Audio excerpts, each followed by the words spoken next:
जाइए, ये मेरे जोन में ये मेरा मकान था, आवासीय मकान था जिसपे हम रहते थे और मेरी बहन रहती थी। और यह जमीन हमने जो है प्रत्येक कई लोगों से बेनामे से खरीदी है। कहीं हमने 1 इंच भी जमीन नहीं घेरी है। इस जमीन की पूरी तरह संक्रमणी थी। एक एसडीएम साहब आए थे शिवदयाल जी, उनने हमारी भूमि को असंक्रमणी कर दिया, जबकि जमीन संक्रमणी है। यह जमीन पहले तुलजाराम की थी। तुलजाराम के बाद उनके बेटे सूबेदार के पास आई। सूबेदार के पास से जो है ये आई है राम दुलारे के पास। राम दुलारे के पास आई है और कई लोगों के पास। उसके बावजूद भी यह तहसील में से हमसे खारिज हुई। उसके बाद हम एडीएम साहब के यहाँ दावा हुआ हमारा, एसडीएम साहब के यहाँ मेरा दावा खारिज कर दिया। और हमें ये टाइम नहीं दिया, बताया गया ये कब तक का आपको टाइम दिया, जबकि प्रत्येक जो फैसला होता है उसमें टाइम बताया जाता है, इतने दिन का टाइम है। आप दूसरी कुछ ऊंची अदालत में आप अपना अपील दायर कर सकते हैं। चेयरमैन साहब ये बता रहे कि ये तालाब की भूमि थी और नोटिस भी दिया था, नोटिस वगैरह दिया गया, लेकिन ये तालाब की भूमि नहीं थी, ये भूमि संक्रमणी थी।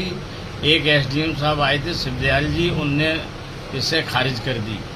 उसके बाद ये तालाब में दर्ज कर दी गई है। प्रशासन का कह रहा है आपको नोटिस दिया था खाली करने के लिए, लेकिन आपने अभी तक मुझे कोई नोटिस नहीं दिया गया, न मुझे समय सीमा दी गई।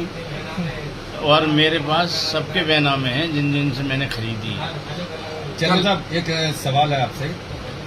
इस समय चूंकि करैल सीट खाली हो चुकी है, उपचुनाव होना जल्दी, और आप समाजवादी पार्टी के चेयरमैन भी और उनके मुखिया से काफी करीबी है आपकी, क्या लगता है ये कहीं राजनीतिक द्वेष की वजह से तो नहीं कर रही? 100% राजनीतिक द्वेष से तोड़ा गया है मेरा आवास। और इस तरह के करैल में 14 तालाब है, किसी के ऊपर कोई कार्रवाई नहीं की गई। एक व्यक्ति विशेष जो हमसे जलता है, ईर्ष्या रखता है, उसी ने मेरी जो हमसे चुनाव में हार चुका है और 4थे नंबर पे आया है और अलोकप्रियता की पराकाष्ठा पे जी रहा है, उसे व्यक्तिगत रंजिश मान के उसने मेरे प्रति ये कार्रवाई करवाई। शिकायत उसी व्यक्ति ने की थी सबसे पहले आपके? उसी ने की है और वो किसी का प्रिय नहीं है और भाजपा का भी प्रिय नहीं है। आपको क्या लगता है कि ये दबाव की राजनीति हो रही है क्या, जिस वजह से?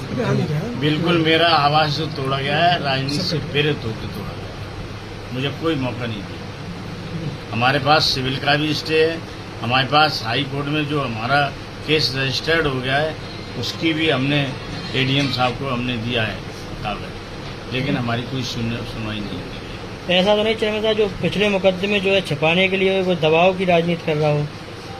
दबाव की राजनीति तो कर ही रहा है। 307 का अच्छा ये बताओ, आज हमसे उससे लड़ाई हुई, हमारा कोई मतलब नहीं।